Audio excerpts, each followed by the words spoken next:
सर्वप्रथम तो जय श्री कृष्ण। आज जो बातें होने जा रही हैं यह बड़ी ही अमूल्य है। देखिए, जीवन में कभी कभी कठिनाइयाँ आती हैं और किसी के जीवन में बहुत ही ज़्यादा। लेकिन सच्चाई तो यही होती है कि कठिनाई या कष्टमय समय सबके जीवन में आता है। बस अपना कष्ट सबको बड़ा नजर आता है और दूसरे का छोटा, क्योंकि जो जिसके लिए होता है कष्ट उसके लिए बहुत बड़ा होता है। जैसे कोई प्यासा व्यक्ति है तो उसके लिए जो प्यास से जो तड़प है वह बहुत बड़ी कष्ट होती है। वह प्यास से जब मरने लगता है तो पानी के लिए किसी के सामने झुक जाता है, पानी के लिए किसी का दरवाज़ा खटखटाने लगता है। वह कहीं का भी पानी पी सकता है। उसके लिए ऊंच नीच, गंदा पानी, साफ पानी से कोई मतलब, गर्म है कि ठंडा कोई मतलब नहीं, बस पानी तो पानी, पानी चाहिए बस। पानी के स्थान पर उसे आप कहेंगे मीठा पी लो, मीठा खा लो, दूध पी लो, एंड अन्य भी वस्तुएं, द्रव्य पदार्थ वो नहीं लेगा, क्योंकि उसे जिस चीज़ की प्यास है वह है पानी। ऐसे ही जीवन में अनेकों कष्ट होते हैं। आपको जब ये लगने लगता है यह कष्ट बहुत बड़ा हो गया है, तब आप उस कष्ट को दूर होने करने के लिए उद्धत होते हैं, संघर्ष करते हैं कि मैं इस कष्ट से कैसे मुक्ति प्राप्त करूं। और जान लीजिए, जीवन जब तक है कष्ट तो रहेगा ही, क्योंकि जैसे ही कष्ट प्राप्त होता है आपकी गति तीव्र हो जाती है। अब बच्चे को कष्ट होता है कि नहीं होता, आप समझ लीजिए। बच्चा जब जन्म लेता है तो उसका एक ही कष्ट होता है, भूख। भूख लगते ही वह शोर मचाने लगता है, बहुत जोर जोर के रोता है, और उसका सब व्यवस्था करने वाले उसके माता पिता होते हैं। पहली तो उसकी माँ ही होती है। बच्चा जैसे ही रोएगा, माँ जो उसकी होती है सब कुछ छोड़ छाड़ के अपने बच्चे की सेवा में लग जाती है। उसे भूख लगा है तो भोजन का प्रबंध करती है, प्यास लगा है पानी का प्रबंध करती है। तो उसका कष्ट वही है। आप देखिए, जब बच्चा स्कूल जाना स्टार्ट कर देता है तो उसका कष्ट होता है कि मैं स्कूल में मार न खाऊं, उसके होमवर्क पूरे हों। अगर किसी बच्चे का स्कूल का कार्य पूरा नहीं है तो उसके चेहरे की रौनक चली जाती है। वह घर में हर सदस्य के पास जाएगा, पूछेगा, कोई बता दे, कोई बता दे। उसके होमवर्क अगर किसी ने उसके सहयोग कर दिया पूरा करने में, उसका होमवर्क पूरा हो गया, तब देखिए क्या खुशी से खेलता है। ऐसे ही अब दूसरे के लिए उसका कष्ट कष्ट नहीं लगता है, लेकिन इस बच्चे का कष्ट तो है ना, उसका होमवर्क पूरा नहीं है। जैसे जैसे जीवन में हम आगे बढ़ते हैं, हमारी उम्र बढ़ती है, वैसे वैसे हमारे कष्ट, हमारे जीवन में संघर्ष बढ़ने लगता है। परीक्षाएं भी बड़ी कठिन सा लगने लगती हैं, लेकिन संघर्ष तो करना ही पड़ेगा। जो संघर्ष किया है वही तो जीता है। जीवन का नाम ही है दूसरा संघर्ष। एक स्थान पर अगर पानी रुक जाता है तो वह पानी गंदा हो जाता है। जीवन भी है, अगर वो चलता न रहे, ठहर सा जाए, तो वह जीवन बेकार सा लगता है। हाँ, ये बात अलग है कि आपके उस संघर्ष के समय, उस दुख के समय, जैसे बच्चे का होमवर्क पूरा कराने में उसके माता पिता, भाई बहन, अंदर कोई सहयोग कर देता है तो बड़ा खुश हो जाता है, उस पर बड़ा भरोसा करता है। वैसे ही आपके कष्ट के समय अगर कोई आपका सहयोग कर दे तो आप बड़े प्रसन्न हो जाते हैं। देखिए, कहा भी गया है कि होनहार वीरवान के हो चीखने पाए।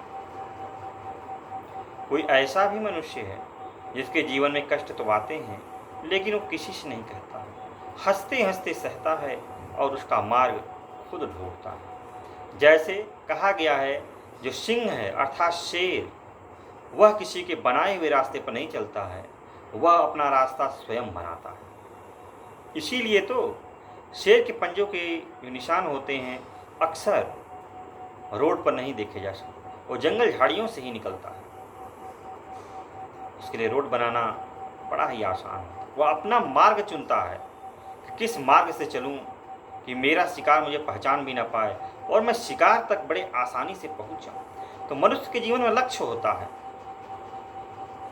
आप बने बने मार्ग पर चलने की कोशिश करेंगे, पहुंच सकते हैं, लेकिन जिसने उस मार्ग को बनाया कितनी कठिनाइयाँ आई है वो वही जानता है। आप अगर अपना मार्ग बनाते हैं और उस पर चलते हैं तो उसमें आई हुई कठिनाई को, आई हुई अच्छाई को, बुराई को सब जानते हैं। आपसे कोई पूछेगा तो आप बड़े आसानी पूर्वक बता सकते हैं कि किस तरह से आप यहाँ पर पहुँचे। जब कोई बच्चा अपने से परिश्रम करके स्कूल कोचिंग से पढ़ के मेहनत करके अंक प्राप्त करता है, चाहे फर्स्ट डिवीजन, चाहे सेकंड, चाहे थर्ड, उस अंक का बड़ा सम्मान करता है। लेकिन अगर नकल के माध्यम से कर गया, फर्स्ट डिवीजन भी आ गया, एक तरीके बड़ा गड़बड़ रिजल्ट है, थोड़ा सा और आ जाता तो क्या होता। भाई आप और परिश्रम कर लिए होते तो क्या होता, और परिश्रम कर लीजिए। और कभी भी जीवन में कोई कष्ट आए तो घबराना नहीं चाहिए। देखिए, जब माता सीता को जंगल में लक्ष्मण जी छोड़ देते हैं और उन्हें बताते हैं कि प्रभु राम ने ही यह आदेश दिया कि आपको जंगल में छोड़ा जाए, तो मूर्छित होकर बार बार गिरते हैं। लेकिन ऐसा नहीं कि उस जंगल में उन्हें कोई मार्ग नहीं दिखता है। जब ये लोग छोड़ के जाते हैं तब वहाँ उनके रक्षक के रूप में वाल्मीकि का आश्रम ही उनका सहारा बनता है और उनके बच्चे वहीं पर ही विद्या प्राप्त करते हैं और वीर योद्धा बनते हैं। तो जीवन है, जीवन में कष्ट आएगा तो कोई आपका सहयोगी भी बन के आएगा, अपने छोड़ेंगे तो कोई अपने जैसा मिलता है। यही तो जीवन है। बस आप निराश न होइए, क्योंकि खुद निराश अगर हो जाते हैं तो फिर कोई सहयोग नहीं करता है। क्योंकि जीवन आपका है तो संघर्ष भी आपको ही करना पड़ेगा। जैसे पेट में अगर भोजन जाना है तो मुंह में आपको डालना ही पड़ेगा और मुख को चबाना ही, जो दांतों से उसको चबाना पड़ेगा। फिर आहार नाल उसको नीचे की तरफ खींचती है, तब जाके हम आश्रम में जाता है तो कहीं भोजन पचता है। सब कार्य करते हैं तो अपने जीवन को सुखमय बनाने के लिए हमें खुद कार्य करना पड़ता है। अनदर व्यक्ति आपको मार्ग बताएगा, उस मार्ग पर आपको स्वयं चलना पड़ेगा। चाहे कांटे हो, चाहे आग का गोला हो, आपको तो पार करना ही है अगर लक्ष्य तक पहुंचना है। नहीं तो वही कष्टमय जीवन आप जिए। और सोच लीजिए, जितना बड़ा लक्ष्य होता है उतना बड़ा परिश्रम करना पड़ता है। और आपके परिश्रम या आपके लक्ष्य के बारे में कोई दूसरा बता भी नहीं सकता है कि अब कितना मेहनत करना है। लंबा होता है। आप जितने भी बड़े सफल व्यक्ति को देखिए, कोई बोलता 5 साल में, कोई 10 साल में, कोई 15 साल में सफल हुआ। चाहे जो भी क्षेत्र उनका रहा हो, चाहे परीक्षा का रहा हो, चाहे बिजनेसमैन का रहा हो, एक दिन में सफलता नहीं मिलती है। और आपने देखा होगा, जिसकी जितनी लंबी अवधि पर सफलता मिली है वह उतने ही ऊंचाई पहुंचा है, उसका लक्ष्य भी बड़ा रहा है। छोटे लक्ष्य के लिए कम समय, बड़े लक्ष्य के लिए ज़्यादा समय, ज़्यादा मेहनत लगता है, ज़्यादा संघर्ष करना पड़ता है, लेकिन मिलता जरूर है एक दिन भी। और दूसरी बात, ज्ञान आपको हमेशा मार्ग दिखाती है। इसलिए जहाँ कहीं से भी कोई भी ज्ञान प्राप्त होता है, ज्ञान जरूर प्राप्त कर लेना चाहिए, क्योंकि ज्ञान आपके लिए प्रकाश का कार्य करता है। और ज्ञानी व्यक्ति दुखित नहीं होता है, क्योंकि जानता है जो होना है सो हो के रहेगा, उसमें कुछ किया नहीं जा सकता। आपने परिश्रम किया, सफल हुए या असफल, दोनों में संभाव रखिए, फिर कोशिश करने स्टार्ट कर दीजिए। और किसी के बुरा बर्ताव करने पर या आपके बारे में बुरा प्रचार अगर कर रहा है तो उससे घबराइए नहीं, क्योंकि लोग कहते हैं ना, जिसमें कुछ खूबी होती है उसी की बड़ाई या फिर अधिक बुराई होती है।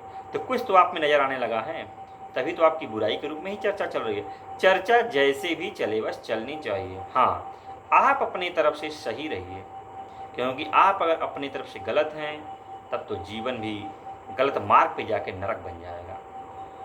आप अगर सही रास्ता चुने हैं तो चलिए, चाहे जिसको जो बोलना है बोले। जब आप लक्ष्य को हासिल करेंगे तब उसे खुद यकीन हो जाएगा। क्योंकि देखिए, हीरा जो होता है ना, उसे जौहरी पहचानता है कि यह हीरा है, और मूर्ख व्यक्ति उसे पत्थर समझेगा, अपना शरीर धोएगा, मैल छोड़ाएगा और समय पड़ने पर फेंक देगा। लेकिन जौहरी नहीं, हीरे को पहचान जाएगा, सही से उसका गहने के रूप में रूपांतरित करेगा या फिर सही स्थान पर उसे रखेगा एकदम सही से। तो आपकी पहचान करने वाला जिस मार्ग के हैं कोई जौहरी कर सकता है। सिंपल मूर्ख व्यक्ति साधारण क्या कर सकता है? उसको तो सिर्फ बुराई ही करनी है। जैसे साधारण व्यक्ति हीरे से मैल छुड़ाता है शरीर का। देखिए, रास्ते में पत्थर मिल जाता बहुत लोग, चलिए या मैल छुड़ाने का काम करेगा, तो उससे अपने शरीर को साफ करते हैं। तो चलिए, आज के लिए इतना ही। फिर किसी दिन अन्य वीडियो मिलते हैं, तब तक के लिए जय श्री कृष्ण, जय श्री कृष्ण।